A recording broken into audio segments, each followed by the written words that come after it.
Bem-vindos de volta ao Recapitulando. Em uma área muito pacífica na região de Danvers, na Ucrânia, Mykola vive com sua esposa grávida Nastia, ambos conhecidos como os primeiros eco-assentados na área.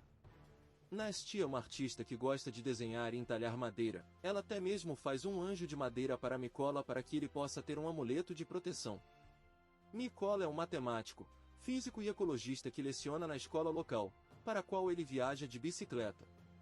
O símbolo de paz fora de sua casa é a pata do corvo branco, representando uma antiga lenda de um corvo que teve pena das pessoas e trouxe água fresca e comida para elas, perdendo suas penas no processo. Devido à falta de eletrônicos em casa, o casal não recebe notícias até que Mykola vá para o trabalho e assista alguns minutos de TV durante seu intervalo. É assim que ele fica sabendo dos manifestantes que foram mortos na capital da Ucrânia e da possível invasão da Rússia ao país. Durante a aula, Mykola é assediado pelo aluno Ivan, que pensa que seu professor é um estranho e esquisito. Então ele quer se livrar dele. Mas Mykola nunca deixa ele irritá-lo porque ele acredita no pacifismo e em trabalhar para guiar a mente dos jovens. Uma manhã, a caminho do trabalho, Mykola nota alguns soldados parados à beira da estrada, mas não lhes dá atenção. Quando finalmente chega à escola, fica chocado ao encontrá-la vazia, e a TV rapidamente lhe diz o motivo: a Rússia invadiu a Ucrânia. Lembrando-se dos soldados que viu antes, Mykola se preocupa com sua esposa e corre de volta para casa, mas já é tarde demais.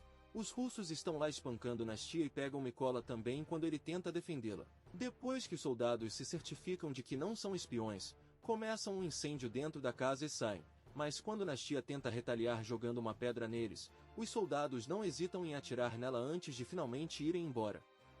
Arrasado, Mykola se agarra ao corpo de sua esposa enquanto assiste sua casa queimar.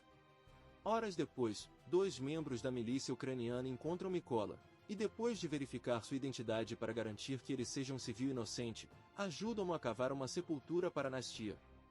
Em seguida, o levam com eles para sua base, embora antes de partir Mykola se certifique de levar o anjo de madeira com ele como última lembrança de sua esposa.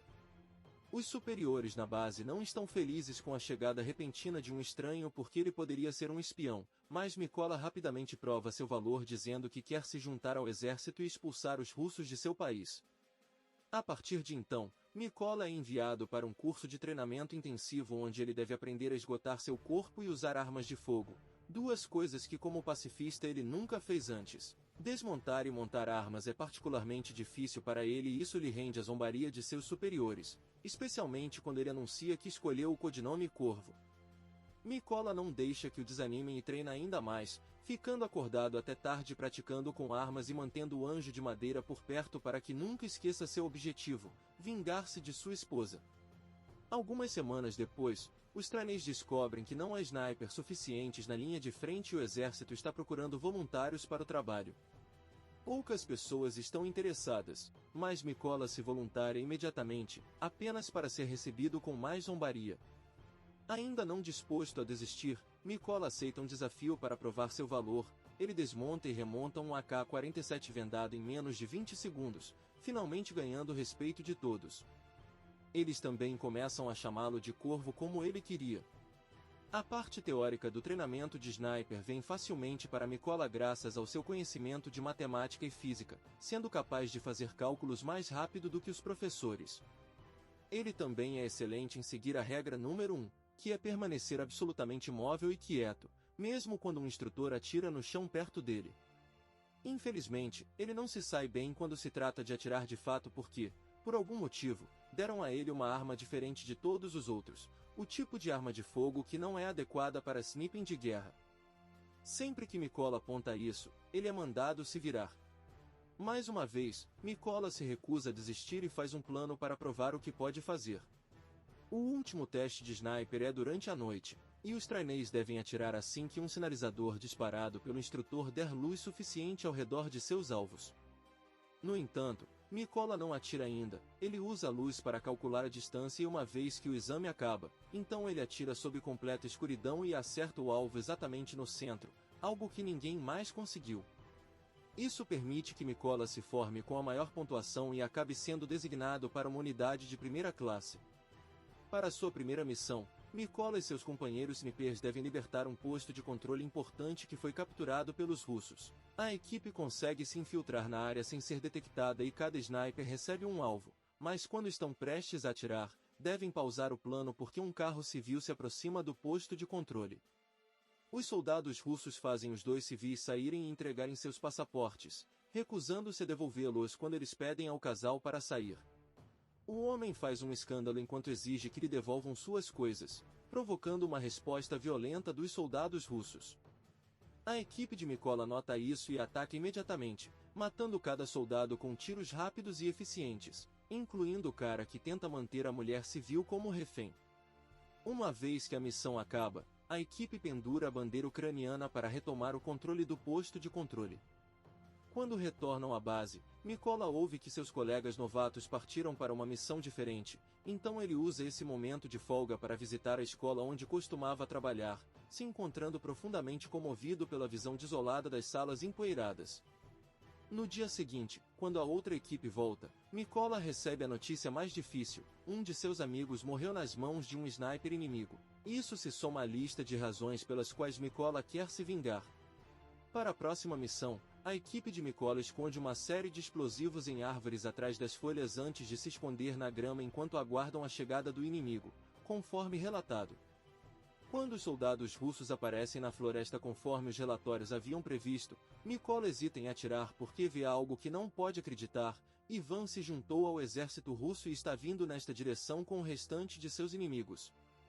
Ele desperta quando o capitão ordena que ele atire, e Mikola aciona o detonador, matando todos os soldados russos, incluindo Ivan. Quando o capitão pergunta o que era tudo aquilo e ouve a explicação de Mikola, ele responde que Ivan fez sua escolha. Mais tarde, durante um intervalo, Mikola e o capitão se aproximam devido às suas memórias de casa. O capitão carrega consigo uma foto de sua família e explica que tem um acordo com sua esposa para não contar às filhas a natureza de seu trabalho, então elas pensam que ele está viajando a negócios. Em troca, Mikola mostra a ele o anjo de madeira, explicando que ele simboliza sua própria família. Alguns dias depois, as forças ucranianas conseguem garantir as trincheiras na fronteira, então a equipe de sniper se posiciona para esperar as forças russas que estão se preparando para invadir esta região. Mantendo o anjo consigo o tempo todo, Mikola se prepara para fazer seu trabalho, mas perde sua calma habitual quando percebe que entre os soldados russos que chegam, pode ver o homem que matou sua esposa. Desesperado por vingança, Mikola continua pedindo permissão para atirar, e o capitão o recusa todas as vezes porque o inimigo ainda não está na posição certa. Eventualmente, Mikola se cansa de esperar e atira de qualquer maneira, acertando o soldado, mas também revelando sua localização para um sniper inimigo escondido que imediatamente retalia e mata o capitão. Enquanto os russos abrem fogo contra eles, Mikola precisa arrastar o corpo do capitão pelo campo enquanto desvia de cada bala e de cada bomba. Horas depois, quando Mikola finalmente chega à base, seu superior promete que haverá uma investigação para descobrir o sniper que matou o capitão e quando finalmente o encontrarem, chamarão Mikola para cuidar dele. Enquanto isso, Mikola está sobrecarregado de culpa e decide se lançar em missões solo para compensar seu erro. Suas habilidades de sniper ainda estão afiadas e ele consegue derrubar muitos soldados russos, mas sem ninguém para mantê-lo alerta, ele também se arrisca demais e acaba com o braço ferido causado por uma bala inimiga. Mikola vai para um esconderijo secreto para ter tempo de se recuperar e assistir às notícias para se atualizar sobre o status político das negociações com a Rússia, mas sua pausa é interrompida por uma ligação importante. Acontece que o exército encontrou a localização do sniper que matou o capitão, então Mikola precisa voltar. Antes que a missão comece, os soldados são informados de todas as informações que foram reunidas até agora. As balas do sniper têm um alcance amplo, ele já matou 5 snipers ucranianos e 3 metralhadoras, e seu nome é Sarri. Para piorar as coisas, ele grava todas as suas mortes e posta os vídeos para desmoralizá-los. Ele até teve a audácia de postar a gravação da morte de seu capitão.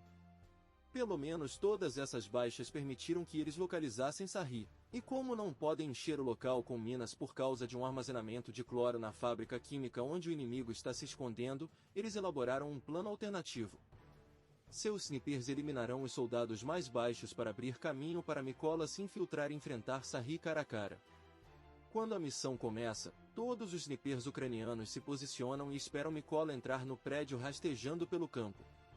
O primeiro soldado que ele encontra é o outro homem que havia atacado sua casa e ainda se lembra de Mykola, dizendo que deveria tê-lo matado da primeira vez. Depois de matá-lo com um único tiro rápido e satisfatório, Mykola dá o ok para seus companheiros atacarem, levando todos os snipers ucranianos a atirarem ao mesmo tempo e fazendo uma varredura da área sem levantar alertas. Restam apenas 2 snipers russos, incluindo Sarri. Eles não percebem que há algo errado até pararem de receber mensagens pelo rádio e irem verificar seus colegas soldados, encontrando-os todos mortos. Enquanto Mykola aproveita a chance para se infiltrar mais profundamente no prédio sem ser notado, Sarri pede reforço e envia o outro soldado para ficar de guarda antes de retornar ao seu posto, onde é surpreendido ao ver um pequeno anjo de madeira. Nesse momento, Mykola sai, pulando em Sarri para matá-lo com uma faca enquanto o outro soldado russo é vítima de uma granada que está esperando por ele. Então, o reforço que Sarri chamou chega à área, então Mykola usa o rádio de Sarri para dizer aos novos soldados que eles pagarão pelo que fizeram. Assim que o caminhão russo estaciona, os soldados ucranianos abrem fogo contra ele, eliminando todos os alvos em segundos. Agora que Mykola se vingou de sua esposa, seu amigo e seu capitão, ele decide fazer uma pausa e voltar para casa para visitar o túmulo de Nastia, garantindo consertar a cruz que havia caído. Infelizmente, por mais que sinta falta de sua casa, ele não pode ficar porque há muito mais trabalho a fazer por seu país. Logo ele está em outra missão solo, pronto para derrubar quantos soldados russos forem necessários.